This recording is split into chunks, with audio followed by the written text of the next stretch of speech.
Hello students, welcome back to my stable class channel. तो dear students, आज की इस वीडियो में हम पढ़ेंगे आचार्य रामचंद्र शुक्ल का जीवन परिचय, जो कि क्लास 10 के बोर्ड एग्जाम के लिए बहुत ही इंपोर्टेंट जीवन परिचय है। तो डियर स्टूडेंट, ये जीवन परिचय हमने अपनी भाषा में एकदम सरल तरीके से लिखा है, तो इस वीडियो को बिना स्किप किए एकदम अंत तक देखते रहना। देखिए, सबसे पहले आप इस प्रकार से ब्लैक पेन से हेडिंग लिखेंगे जीवन परिचय, ठीक है। आगे लिखेंगे आचार्य रामचंद्र शुक्ल का जन्म सन 1884 ईस्वी में बस्ती जिले के अगोना नामक गांव में एक संभ्रांत परिवार में हुआ था। यानी कि आचार्य रामचंद्र शुक्ल का जो जन्म हुआ था वो 1884 ईस्वी में हुआ था, ठीक है। 1884 ईस्वी में बस्ती जिले के अगोना नामक गांव में एक संभ्रांत परिवार में हुआ था, ठीक है। समझ गए। इसके बाद लिखेंगे इनके माता पिता का नाम। देखिए, इनके पिता चंद्रावली शुक्ल मिर्जापुर के कानूनगो थे। यानी कि इनके पिता का नाम चंद्रावली शुक्ल था, जो कि एक मिर्जापुर में कानूनगो थे, ठीक है। इनकी माता विभासी देवी एक विदुषी धार्मिक महिला थी। यानी कि इनकी माता का नाम क्या था? विभासी देवी, ठीक है, जो कि एक विदुषी धार्मिक महिला थी। विदुषी बोलते हैं बहुत विद्वान स्त्री को, यानी कि बहुत ही विद्वान और धार्मिक महिला थी, ठीक है।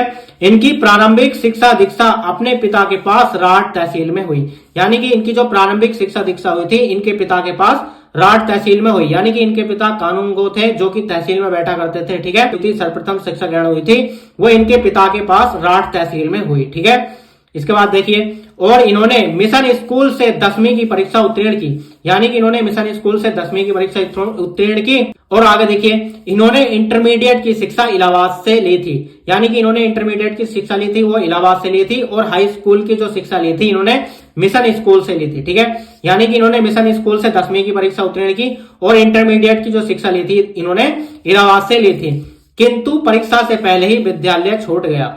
यानी कि ये अपनी इंटरमीडिएट की परीक्षा नहीं दे पाए थे, उससे पहले ही इनका विद्यालय छूट गया, ठीक है। इसके बाद इन्होंने मिर्जापुर के न्यायालय में नौकरी आरंभ कर दी। यानी कि इन्होंने पढ़ाई छोड़ दी और इन्होंने मिर्जापुर के न्यायालय में नौकरी प्रारंभ कर दी, ठीक है। उसके बाद आगे देखिए, यह नौकरी इनके स्वभाव के अनुकूल नहीं थी। यानी कि इन्होंने जो न्यायालय की नौकरी ज्वाइन की थी, इन्होंने न्यायालय की नौकरी आरंभ की थी, वह उनके स्वभाव के अनुकूल नहीं थी। अतः ये न्यायालय की नौकरी छोड़कर मिर्जापुर के मिशन स्कूल में चित्रकला के अध्यापक हो गए। यानी कि इन्होंने न्यायालय की नौकरी छोड़ दी और मिर्जापुर में मिशन स्कूल में चित्रकला के अध्यापक हो गए, ठीक है। उसके बाद देखिए, अध्यापन का कार्य करते हुए इन्होंने अनेक नाटक, कहानी, कविता, निबंध आदि की रचना की।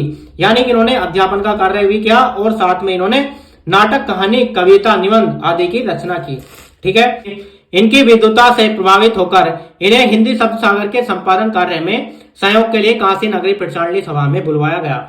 यानी कि इनकी विद्वानता को देखकर इन्हें हिंदी शब्द सागर के संपादन कार्य में बुलवाया गया, ठीक है। आगे देखिए, इतना लिखने के बाद इनकी मृत्यु लिखनी है, ठीक है। अंत में हिंदी विभाग के महान साहित्यकार की मृत्यु सन 1941 ईस्वी में हो गई। यानी कि इनकी जो मृत्यु हुई थी वे 1941 ईस्वी में हो गई। इसको आप बोर्ड एग्जाम में ब्लैक पेन से लिख सकते हैं। यानी कि इनकी मृत्यु सन 1941 ईस्वी में हो गई। उसके बाद देखिए, इनकी महत्वपूर्ण रचनाएं लिखेंगे इस प्रकार से ब्लैक पेन से। महत्वपूर्ण रचना हेडिंग लिखने के बाद लिखेंगे इनकी महत्वपूर्ण रचनाएं निम्न है। देखिए क्या क्या है, निबंध और आलोचना। यानी कि इनकी एक दो महत्वपूर्ण रचनाएं लिख देनी है, ठीक है। आपका इस प्रकार से जीवन परिचय कंप्लीट हो जाएगा। देखिए, निबंध में क्या लिखेंगे? चिंतामणि विचार भी थी, ठीक है। और आलोचना लिख सकते हैं रस मीमांसा त्रिवेणी। तो डियर स्टूडेंट, इस प्रकार से अंत में इनकी एक दो रचना लिख देंगे और आपका ये जीवन परिचय कंप्लीट हो जाएगा, ठीक है। डियर स्टूडेंट, यदि आप इस प्रकार से बोर्ड एग्जाम में लिखेंगे तो आपको एकदम फुल मार्क्स मिलेंगे, ठीक है। ये वीडियो आपको कैसी लगी कमेंट्स बॉक्स में कमेंट करके बताना। वीडियो अच्छी लगी हो तो लाइक कर देना और चैनल को सब्सक्राइब करके बेल आइकन प्रेस कर देना, जिससे कि नेक्स्ट वीडियो की नोटिफिकेशन सबसे पहले मिल सके। तो चलिए मिलते हैं नेक्स्ट वीडियो में नेक्स्ट टॉपिक के साथ। तब तक के लिए जय हिंद, वंदे मातरम।